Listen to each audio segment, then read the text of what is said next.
नहमदुहु व नुसल्ली व सल्लु अला रसूलिहिल करीम अम्मा बाद फ़अऊज़ु बिल्लाहि मिनश शैतानिर रजीम बिस्मिल्लाहिर रहमानिर रहीम अस्सलातु वस्सलामु अलैका या सय्यदी या रसूलल्लाह व अला आलिका व अस्हाबिका या सय्यदी या हबीबल्लाह।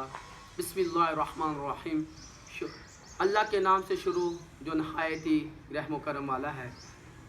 अल्लाह पाक को कैसे मनाएं?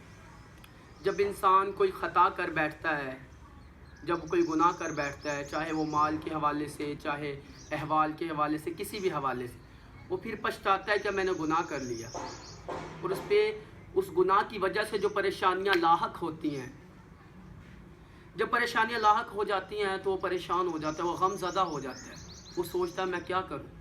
तो इसके लिए अल्लाह पाक ने एक बहुत ही आसान नुस्खा इरशाद फरमाया है कि वो तौबा और इस्तिग़फ़ार करे। जो इंसान तौबा और इस्तिग़फ़ार करता है वो परेशानियों से रिहा हो जाता है। जब अल्लाह पाक के नेक लोगों से ख़ता हो जाती है तो वो मुसलसल तौबा और इस्तिग़फ़ार करते हैं, और अल्लाह पाक बहुत गफ़ूर और रहीम और करीम, करम और रहम वाला है।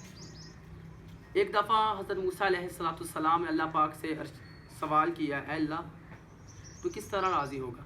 अल्लाह पाक ने फरमाया, अगर कोई मेरी क़ज़ा में राज़ी है तो मैं उससे राज़ी, अगर कोई मेरी क़ज़ा में मुझसे मायूस है तो मैं उससे मायूस हूँ। अब हमें मेरे इस्लामी भाइयों, अब हमें खुद कि मुहासबा करना चाहिए, क्या हम अल्लाह की हुई तक़सीम से राज़ी हैं? क्या हम अल्लाह की हुई तक़सीम से राज़ी हैं, या हम किसी शिकवे का शिकार हैं? तो फिर एक दफ़ा हज़रत मूसा अलैहिस्सलाम से उनकी कौम ने अर्ज़ की, ऐ अल्लाह के पैगंबर, हमें किस तरह पता चलेगा कि अल्लाह पाक हमसे राज़ी है?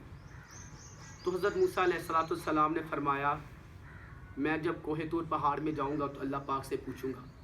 तो फिर एक दिन हज़रत मूसा अलैहिस्सलाम कोहे तूर पहाड़ पर गए और अल्लाह से कलाम किया, और अल्लाह पाक को ये वाक़या बताया कि मेरी उम्मत ये सवाल कर रही है।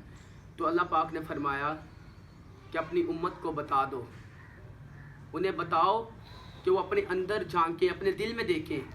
अगर तो वो मुझसे खुश हैं तो मैं उनसे खुश हूँ, अगर वो मुझसे मायूस हैं तो मैं उनसे मायूस हूँ। गोया वो जिस तरह का गमान करेंगे मैं उसके साथ उसी तरह का हो जाऊँगा। हमें से ये पता चला कि अल्लाह रब्बुल इज़्ज़त को हम जिस तरह सोचेंगे, गुमान करेंगे, हमारा अल्लाह पाक, हमारा परवरदिगार उसी तरह हमें मिल जाएगा। अल्लाह पाक तो हमारी शारक से भी ज़्यादा करीब है।